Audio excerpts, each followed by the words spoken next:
Hello and welcome to today's presentation on practical approaches to IT risk management maturity, gaining financial perspective on your security portfolio. My name is Jen and I'll be your moderator for today's webinar. Today's presentation will be presented by Mark Coder and Marshall Toburin. Mark is TUV Rheinland OpenSky's Global Practice Director, and Marshall is a GRC strategist for Dell RSA Archer. For today's presentation, each of you is in listen-only mode. We encourage you all to submit questions via the chat box function, and questions will be answered during a Q&A at the end of the presentation if time permits. Also, please note that the presentation is available for download in the handout section. At this time, I'd like to turn things over to Mark. Mark, please go ahead. Well, thank you, Jen, and thank you everyone for joining. This webinar is brought to you by TUV Rheinland Group, a global leader in independent testing, inspection, and certification, and an RSA partner. At TUV Rheinland, we have a long heritage of protecting consumers from the risks of emerging technology, allowing industries to thrive and innovate in a trustworthy manner. We service organizations of many sectors and sizes across our global practice, covering needs for safety, security, and privacy protection. Now, we're going to start you off with a little quiz in risk management. Just think to yourself, how would you rate this risk scenario? High, medium, low, and how much would you spend to address the risk? We have a vulnerability, a bald snow tire. So what? What's the risk? It's paired with a threat. It's going to snow tomorrow. Aha. Tell me more about this risk. Children are involved. Uh-oh. How so? And how much does it cost to remediate the situation?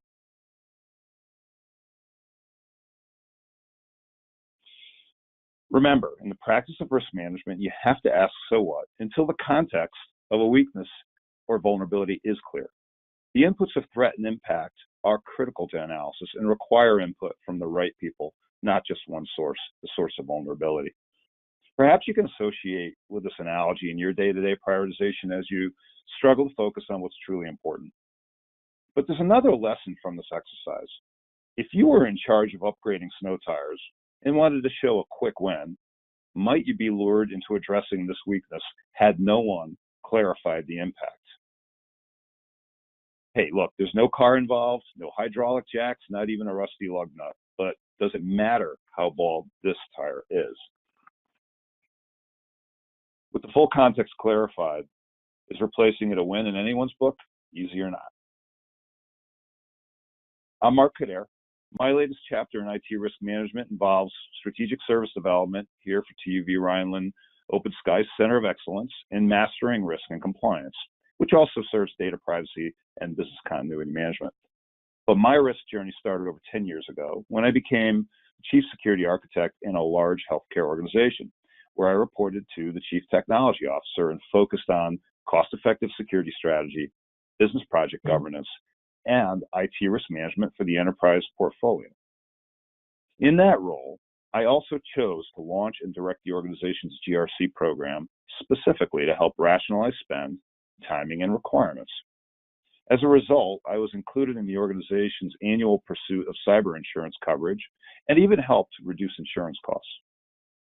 The first book I read on my path was the now dog-eared book on the left, IT Risk, Turning Business Threats into Competitive Advantage by Westerman and Hunter, and still relevant today.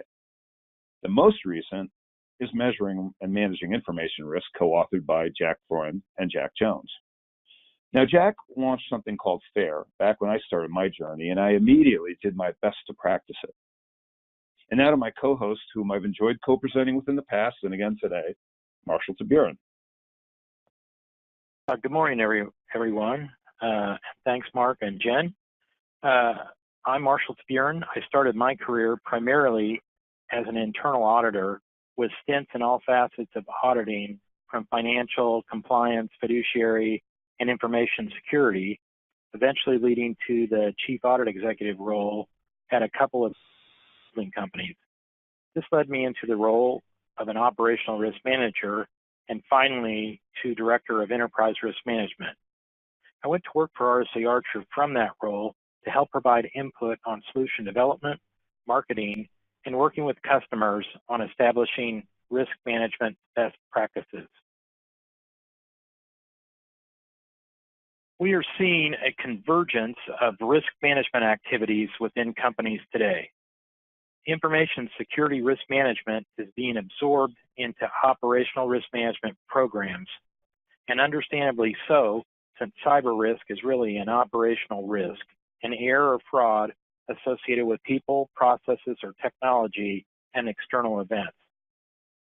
Further, more and more organizations have and are adopting enterprise risk management, and so you're seeing operational risk management converge with ERM in many organizations. This convergence is good for everyone as it increases the attention of the C-suite and board on information security and ops risk issues. However, it poses challenges in that information security practitioners have to learn to speak the same language of ops risk and ERM, their assessment approaches, and their risk rating scales. We see this risk management convergence happening, but there are a number of challenges facing information security practitioners today that make convergence harder. There is a shortage of qualified information security professionals and too much work to do, particularly given the growing number of threats and increasingly complex security.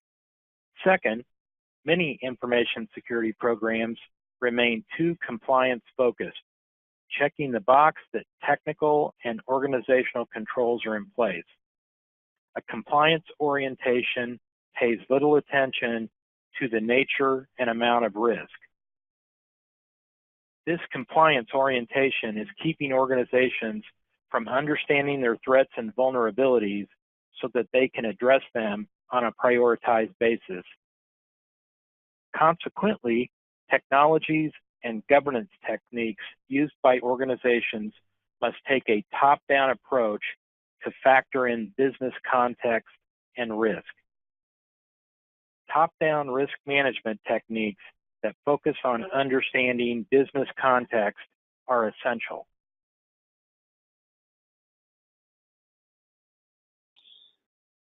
Organizations need to advance their risk management practice because they must rationalize resources within existing budgets and financially justify expansion. But security woes are not a guaranteed executive focus all the time, and security leadership isn't sleeping well at night. With 68% of boards still in the dark about IT risk, and only 36% of senior leadership teams viewing cybersecurity as a strategic priority, you cannot assume the executives are always ready and willing to entertain expenditures for IT risk. Priorities do shift over time and at all levels. And even if the board of directors was at your beck and call, it's their role to make sure CSOs are executing their officer responsibilities, not to have to manage cost decisions that could and should be handled across the executive team.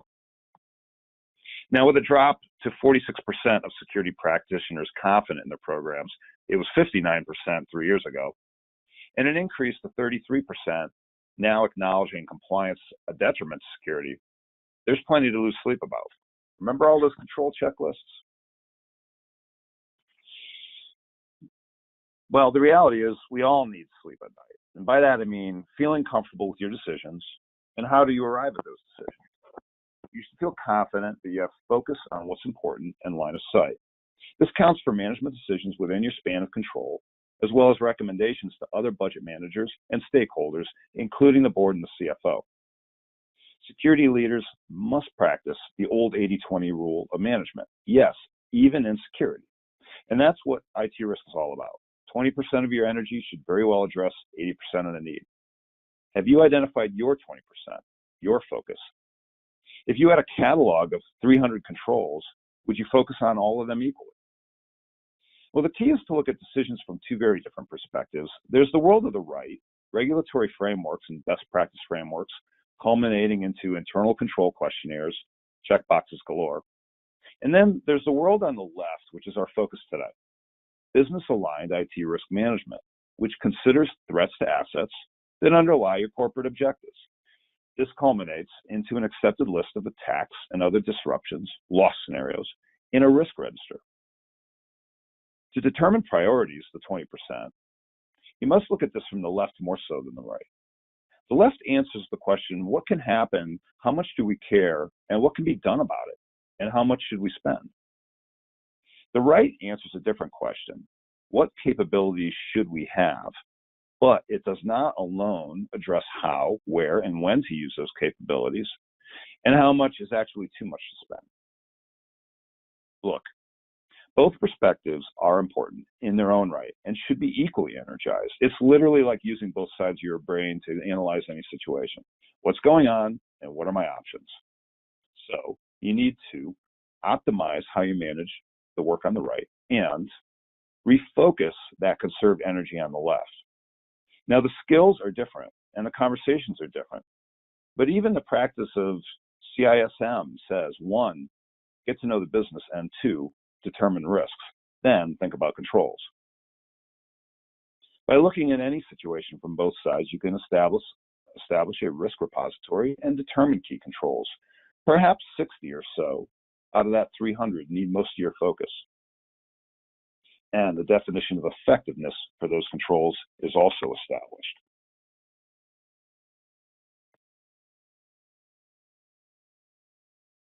As Mark laid out, the primary means organizations have used to evaluate their control procedures are internal control questionnaires. These are manual or electronic lists of questions about whether specific controls exist and are operating. Typically, they came into existence over a long period of time through root cause analysis and process flow diagrams and what-if scenarios. They serve as the on-the-job training for a lot of information security teams and are efficient to administer for those teams. But because the questionnaires aren't usually grounded in risk and only seem to grow longer and longer, the people that have to answer the questionnaires complain a lot about them. They take a ton of time to complete, and it's hard to explain the significance of control exceptions that do arise. The compliance-centric approach has created a communication problem between IT security and business management. Technologists need business leader buy-in to act on their findings and to secure budget for tools and headcount. And business leaders need good information security, obviously. They always want to avoid surprises, and they want to make sure that money being allocated is showing a positive return. Because they don't tend to talk the same language, there is a lot of friction between each party, trying to get what they need in their own right. We call this the gap of grief.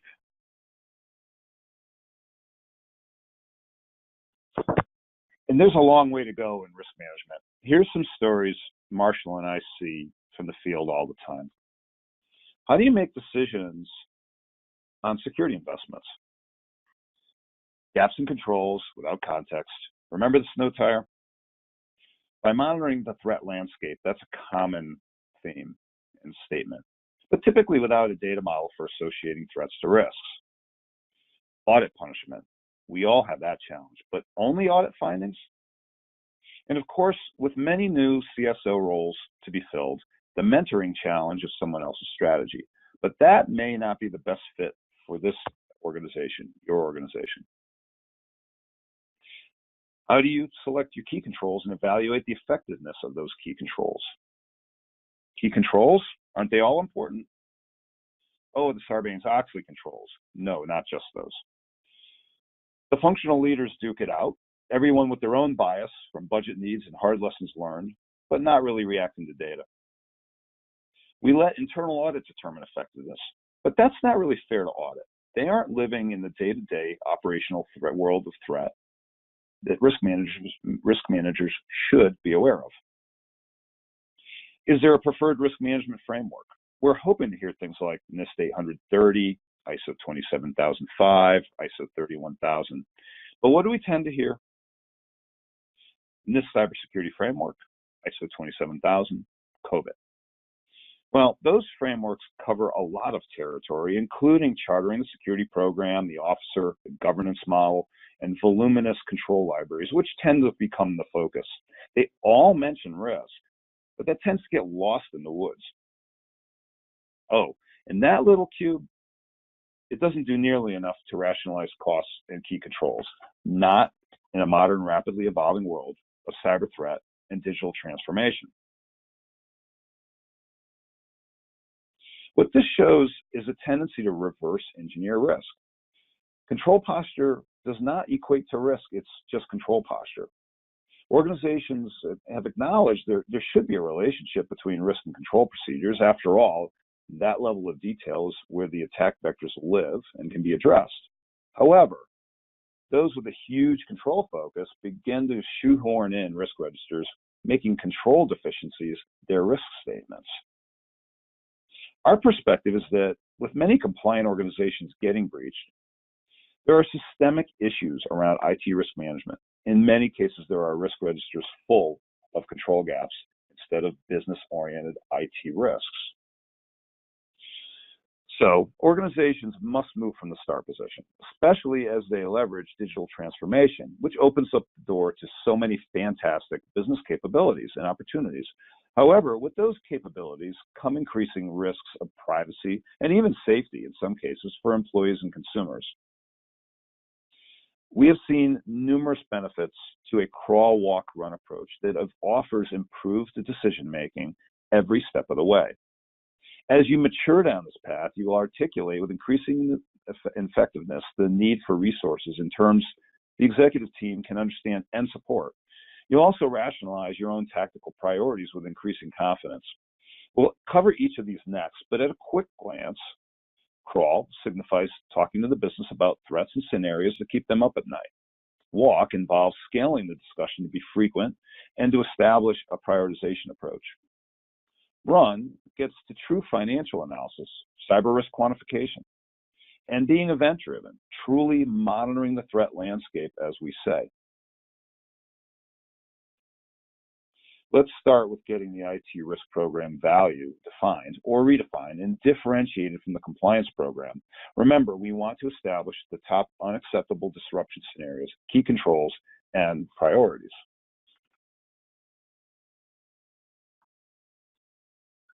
It's important to get the conversation going with your business leaders. To have efficient risk discussions that are openly acceptable to business leaders, you'll need to establish the scope of your IT risk management program within your operational and enterprise risk universe. You don't want to overlap with other risk leaders, such as legal, regulatory, and compliance, that should already be accounting for the threats of regulators and lawsuits, given the business objectives, but you also don't want to leave anything not covered. You don't want to underlap, right? I mean, gaps between risk programs. Who is accounting for risks associated with evolving technology? Perhaps where best practices are unclear.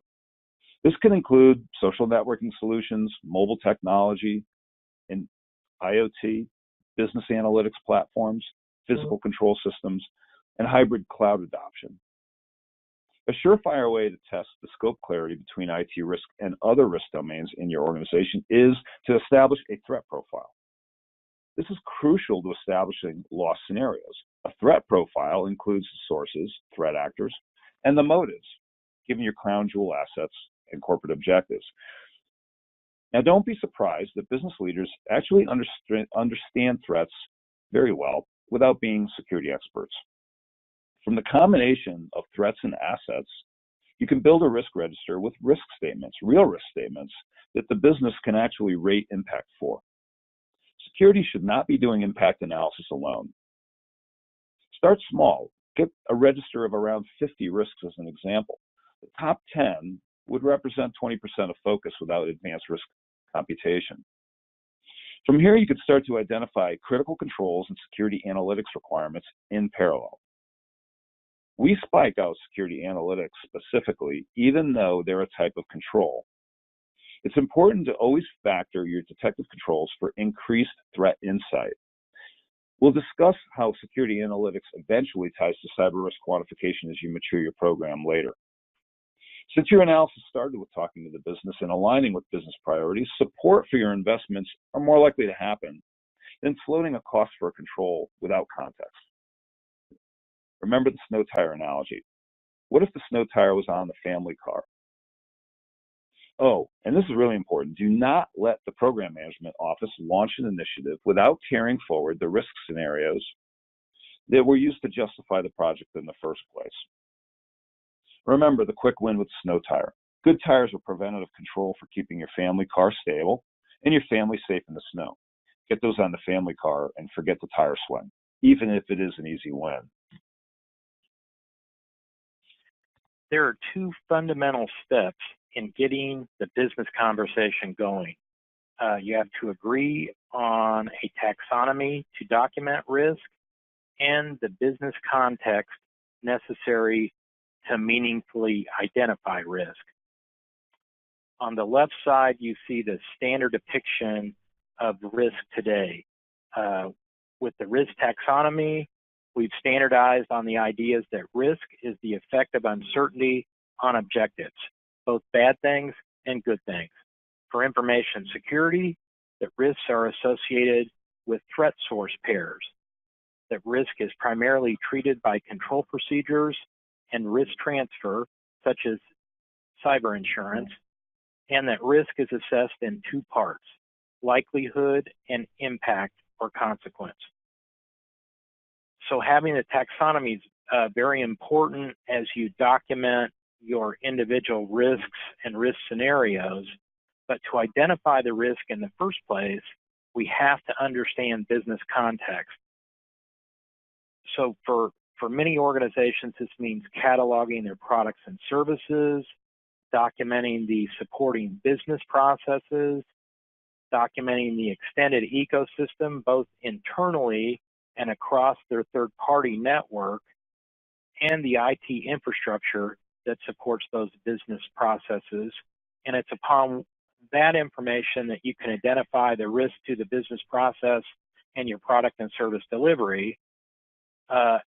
And you can then begin to identify what your risk treatment should be and associate those programmatically to the regulatory environment that you have and the specific regulations that govern your organization, and associate them with your internal policies and procedures.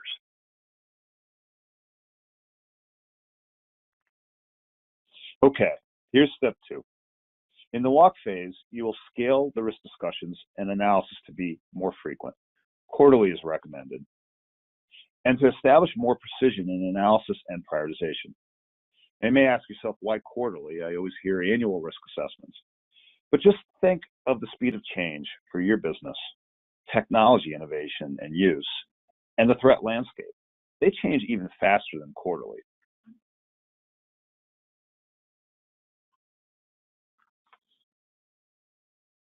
Now, we're going to walk through a risk register conceptual example, which treats controls as answers, not risks themselves. We want to focus on how to use controls and the value of doing that, the loss avoidance recognized. That's why inherent and residual risk are looked at separately. It helps with key control identification.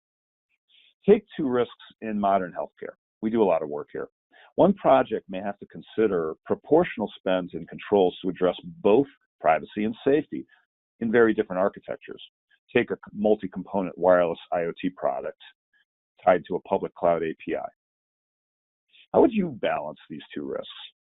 The threat motives and impacts are quite different, as are the cost of risk treatments. Take time to talk to business leaders and project-based business analysts on risk scenarios. Start with a simple agreed-on scale that is aligned to your IT risk taxonomy. Then have other subject matter experts focus on each scenario likelihood. Cyber threat and intel teams, security testing teams, and security architects can rate means, motive, and opportunity easily given their knowledge and a defined scale. From here, we have inherent risk. We haven't even discussed controls yet, so you can get sign-off on what's most important to address and in what proportion. Then you get into which controls reduce those risks. When you tie one or more controls to a risk, you get clarity on the control procedures because the attacker and attack vector are clearly identified. Even the security architecture requirements for true layering of controls become more apparent. Compliance-driven programs claim to layer controls, defense in depth, but they are in disregard to specific scenarios and fail to work in synergy when required. This is why we view a lack of maturity in IT risk management as a systemic issue and a major driver for why compliant organizations get hacked. At this stage, information security risk management maturity is beginning to align with predominant standards such as ISO 31000, focused on continual improvement and risk management, particularly related to documentation and business context. Yet, risk assessments are still largely being done on a qualitative basis, continuing to make it difficult to speak the language of business management, and monitoring activities are still not everything they need to be.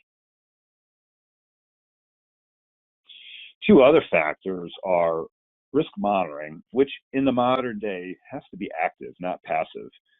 What we mean by that is we no longer have the luxury of putting risks on the shelf for a year and reviewing them when the alarm goes off, and perhaps filing them away for another year. Remember, we're supposedly monitoring the threat landscape, and that changes daily, right? We need to be event-driven based on changes in the architecture and threat behavior. This is active risk monitoring, and we'll show you how near the end of the presentation this works. And last but not least, doing risk analysis from the perspective of the business objectives and in a common manner with operational risk and enterprise risk management. We're talking cyber risk quantification here, financial analysis. Organizations with maturing information security programs have become more business focused. They have shifted away from solely completing control questionnaires to understanding risk and where controls are actually most needed. That insight also allows them to understand which threats are the most likely and impactful. They are identifying, documenting, and assessing risk consistently. And even though risk is being assessed qualitatively in most cases, the qualitative assessments provide a directional justification to address technical and organizational control gaps.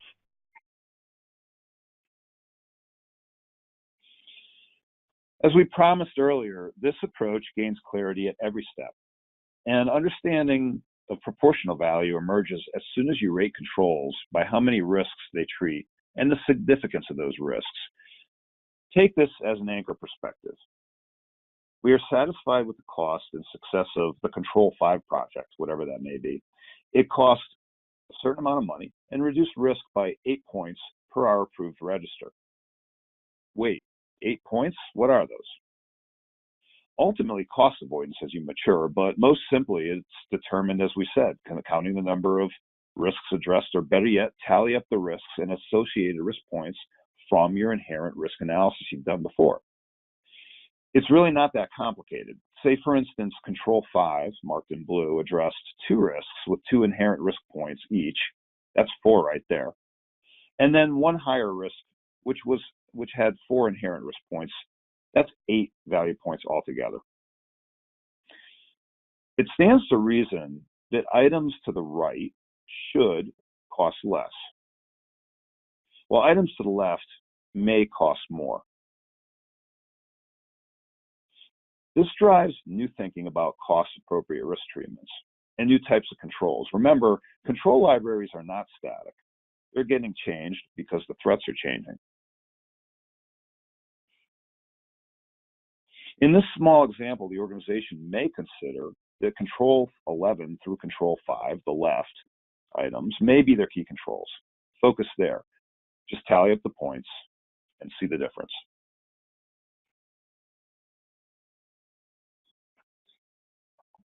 You're ready to run. This gets to true financial analysis, cyber risk quantification, and being threat-driven, truly monitoring the threat landscape. One thing we see organizations doing that are in the run phase of maturity is adopting the FAIR methodology for cyber risk quantification. The factor analysis of information risk methodology is an open source standard that has been cited by many as a leading model for cyber risk analysis, including by NIST, the Federal Reserve, the Open Group, and PCI, to name just a few. You can get a sense of the interest in the adoption of FAIR by looking at the membership growth rate reflected in the graph in the lower right. This graph shows FAIR membership growing at over 100% annually.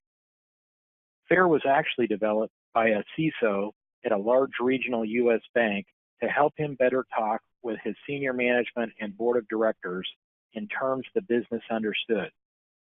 FAIR uses a standardized taxonomy and assessment methodology geared to information security. It applies Monte Carlo simulation techniques to estimate the likelihood and monetary impact of information risks. This is a huge step forward because it gets information security teams beyond qualitative assessments, where they are now able to talk about information security risk on par with other business risks in the organization. This allows business leaders and the board to better understand information security risks, make better decisions on scarce resource allocations like budgets and hiring, and make informed decisions regarding the amount, scope, and cost of any cyber liability insurance purchases versus self-insuring the cyber risk.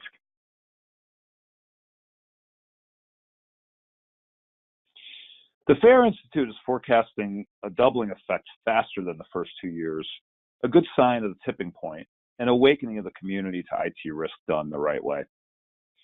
Looking at potential scenarios and future risks must involve some empirical data and subject matter expert inputs. Some inputs may have to be estimated and subjective in nature. That doesn't mean you're doing poor analysis. This is typical for all areas of operational risk. It's also good practice for the FAIR methodology. This is where running models comes in, to iron out the known unknowns. This is not new science. I was first trained on the concept of running cyber risk models 10 years ago at a well-renowned CISO training program, and by a mature ERM function I had to roll up to at the time.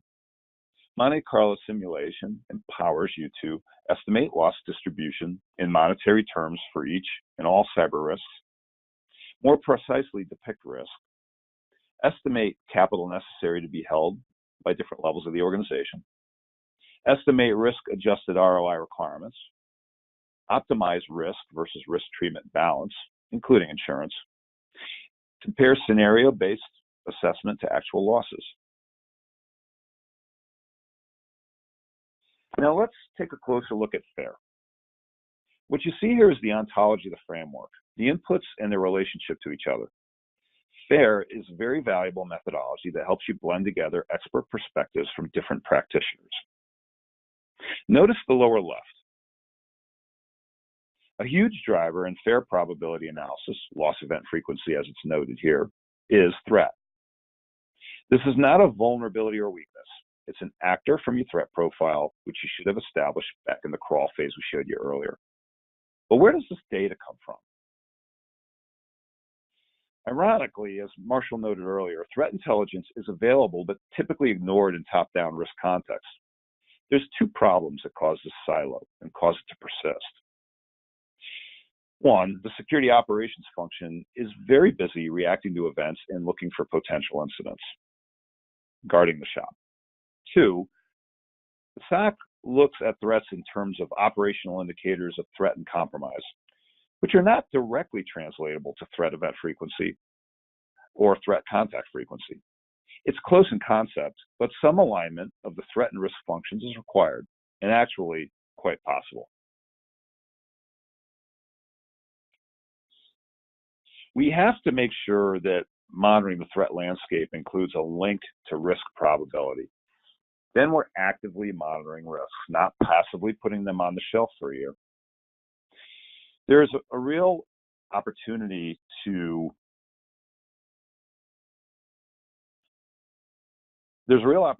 tie in security analytics so you have more than threat detection and response. You also gain threat reflection, as I'll call it. Yes, you heard it here first. The ingredients are all available: risk registers, analytics, metrics, FAIR, and Monte Carlo-based risk models. With properly written risk statements that support fair analysis, you can deduce analytics by creating attack models. Those attack models lay out the steps the attacker would take to make sure the risk scenario actually occurs, to make the risk scenario actually occur. And with this in hand, the analytics team can pull the appropriate events from the relevant system and network logs to piece together evidence of the attack brewing. Now, there's more to it, so we're going to be sharing more details on the methodology in an upcoming white paper we'll share with all of you, as well as sharing it at the North America RSA Summit in Nashville, Tennessee during August. Once those analytics are put in place, the important thing is that meaningful key risk indicators can be returned in the form of banded metrics with your GRC platform. RSA Archer is especially suited for this, given its metrics flexibility and built-in threat profile components. The machine learning aspect of security analytics yield meaningful upper and lower bound trends regarding threat activity. These are perfectly suited for empirical risk modeling inputs. Now, this allows you to tune the end-to-end models so that the risk managers doing FAIR are not overreacting to threat behavior changes, but they're not ignoring them either. You may be asking yourself why upper bounds and lower bounds are both important. Isn't threat activity going down a good thing? While breaking an upper threshold may be signs of an imminent attack, breaking a lower bound may actually be a sign of a broken detective control or threat actors trying to hide their tracks. The logs have disappeared.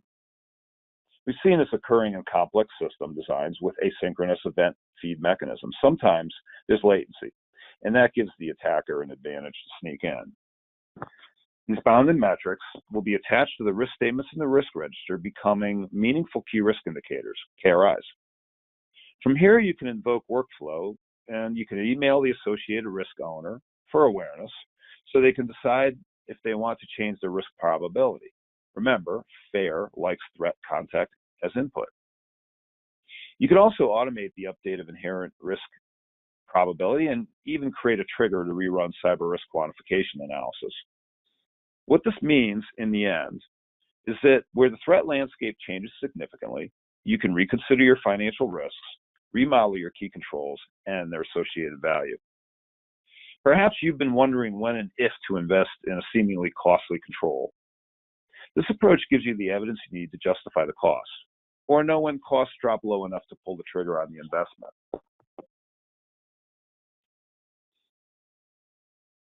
As I stated earlier, TUV Rheinland has a strong heritage in safety, security, and privacy. We're headquartered in Cologne, Germany, so the significance of GDPR and its principles are no stranger, the General Data Protection Regulation. What about risk analysis for privacy, though? It's a fundamental right of consumers. Organizations are now looking at how to balance in privacy while they have other security and safety concerns. Does privacy always win to the detriment of any other consequence, which could also hurt the consumer? Well, of course not, but at the same time, you have to proportion privacy in, and that ties to security as well. But rather than a black and white approach to this, let's take a look at risk as it ties to privacy. The GDPR Article 32 points to financial risk analysis by stating that taking into account the state of the art, the costs of implementation, and the nature, scope, context, and purposes of processing, as well as the risk of varying likelihood and severity for the rights and freedoms of natural persons. And the perspective must be based on scenarios causing harm to the data subjects themselves, not the organization. In fact, 6 other GDPR articles mention risk management, and even the renowned Data Protection Officer role, the DPO, has to spend their time wisely on other risk management tasks. They need a risk register too. In summary, we see information security teams across all industries and all sizes maturing their approach to information security risk management. This includes adopting standard documentation and assessment approaches that follow them to understand what is the most important information to the organization, its customers, and regulators. The business context around the information, including what business processes, IT infrastructure, and third parties are involved, and implementing more meaningful risk assessment techniques, migrating away from qualitative approaches. This move from qualitative to quantitative risk assessment is promoting business-driven security that is helping organizations streamline their old compliance questionnaires, prioritize technical and organizational risk treatments, prioritize capital and human resource requests, and better communicate with executive management and the board of directors in terms they understand. We've also seen with this approach that it instills concepts of key controls, investment rationalization, and board reporting. The risk register actually becomes input to security analytics, purple teams, testing, business continuity, and even incident response processes looking for the right drills to run. It gets the entire organization on the same page about security priorities. At the same time, we're not trying to turn business people into security experts to get that done. Finally, this is a basis for risk transfer economics, and that includes cyber insurance. Well, we want to thank you. Marshall and I would like to thank you today for joining. And Jen, we're going to open up the line for questions. Great, thank you. We just received a couple, so we will jump right into the first question. You talked a little bit about the importance of agreeing on a taxonomy, and one of your slides showed a taxonomy of risk. What other items of taxonomy do you see companies documenting, and what is the best practice for getting the taxonomy up and running in an organization? I'll take the first stab at that, Mark. So the taxonomy that we presented in the earlier slide is definitely what we see going on in organizations in terms of their documenting their risks, the threat source pairs, and doing the likelihood and impact assessments, and then tying those pieces all together with the business context. But typically, taxonomy is part of the documentation that an organization would have in what is usually called the risk management practices. Those practices documents are generally created by the second line of defense, collaborating with senior management and the board, and it lays out how the organization is going to talk about risk, how they're going to document the risk, and what it means by the different attributes of the business context that they're documenting. And included in those practices would be a general description of the roles and responsibilities of the risk management team, as well as the business unit leaders. And an important aspect of those roles is specific accountability for the ownership of risks and control procedures. You would also be documenting your risk assessment approaches that are approved by the organization, the rating scales for depicting risk and how it will be reported. You might also put in there the testing frequency of control procedures, and to the extent that your organization is capable of doing this, you would also be documenting the risk appetite and tolerance of the organization and who has delegated responsibility for approving risk exceptions, control gaps that you're not going to fill, and how they would be escalated in your organization based on the likelihood and impact of the risk. Yeah, I'll add on to that, Marshall. Thank you.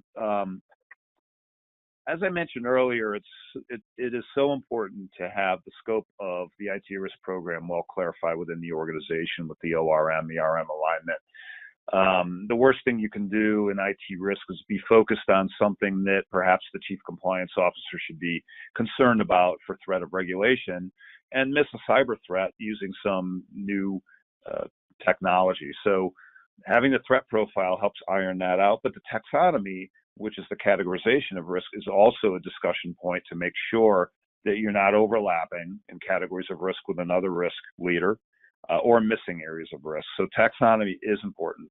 What I've seen is folks realizing that in the areas of confidentiality, that they have to be worried not just about the regulated data, but their intellectual property as well, their plans for the next product, their source code, and things like that. So deeper taxonomy there. I've seen more interest or awareness in terms of how bad an integrity issue can be if it were to hit a major decision support system or a product causing a flaw in the market.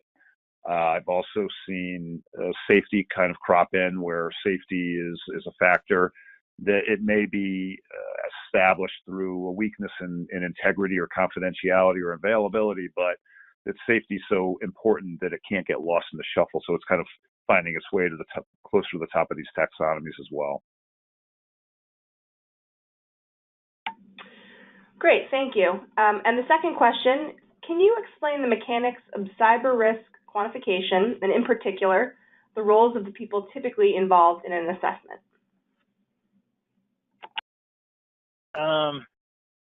Yeah, there was, before I answer that question, there was one other aspect of the previous question, I think, was the how do you get adoption? And so I just wanted to add, getting the practices adopted is a fairly straightforward process, particularly if you're using a GRC solution like Archer. So the practices really reflect they're the risk management practices of the organization, so they're policies and procedures relevant to your risk management program. Because they are policy and procedures, they should be subject to the same levels of, at least the same levels of approval as your other policies and procedures. In this case, typically that's going to include executive management and the board on a periodic basis reaffirming those. So you've got the executive buy-in, which is critical. And then in the application of those practices through a GRC program, you're identifying those individuals who are not operating consistent with those practices. Maybe they just aren't doing their work, essentially. So because you've got executive buy-in, it's a lot easier to make that lack of participation visible to the executives so they can take the appropriate direct action with the individual to get them to participate. Now, on the assessment process, the part I wanted to comment here was, so undertaking an assessment can, at least initially, the initial cycle can be kind of time consuming. And to do it well, you need to have that business context to do adequate assessments. So typically these are involving the IT risk management professionals in their role as part of the second line of defense, but they often need to have the assistance of the business process owners and the IT asset owners, who are the ones that are able to talk about what kind of information is being processed on an asset or through an asset or business process or with a third party, and how much information is being processed through the process, the third party, or the IT asset. So at least initially, it's got to be a collaboration. But again, if you're using a GRC solution where you're documenting all of those elements, once you capture that information initially, you can associate it with the asset or the third-party vendor or the business process, and then you move into, as you do a cycle or refresh, it's much easier than to just document the numbers of records and to do broad searches to see if the type of information being handled has changed. If you also embed yourself in the system development lifecycle, including the implementation of new products and services and new processes or change processes and vendors, then you can proactively capture that information as the organization's activity changes and save yourself a lot of time in the routine annual risk assessment refresh. Yeah, so let me add on to the aspect of who needs to be involved in the FAIR analysis from our perspective. FAIR calls for primary loss and secondary loss I think in the areas of secondary loss, it may be a little tougher to figure out that the people that are involved in the business analysts and the business design, the system architects, they'll know how the data is processed and used, how it's brought in, where it goes. They could be very valuable. They are very valuable in the secondary loss analysis. As I mentioned earlier, the concept of threat probability and threat. Again, the security intelligence folks, whether that's an outsourced function or in-house, need to be pulled in. We've shared with you, and we'll continue to share, how to incorporate operational threat intelligence into GRC so it can be used for fair analysis. But there's also strategic threat intelligence. So we sum this up as threat means mode of opportunity, which really maps into the fair inputs as well. A complementary approach on that. But that comes from a centuries-old view of threat from, the kinetic physical world of threat and warfare. And so means mode of opportunity are another way to think of it. The means and motive can come from the threat intelligence function. The opportunity is really an aspect of how exposed the asset is to the threat source, whether it's an insider, an outsider, a partner, whatever. And security architects really have the best view of this if they are, in fact, there in the organization. They should be thinking in terms of trust zones and trust zone architecture. And that's really a related element of exposure. And they should have the documentation to be able to draw on to help the fair analysts as well. For that reason, in our practices with security architecture, we've added fair analysis as a must-have skill set in, when we help people charter their security architecture function, when we send people out ourselves, part of our training as well. So to sum that up, security architects and CTI and the business analysts that can help with the secondary loss.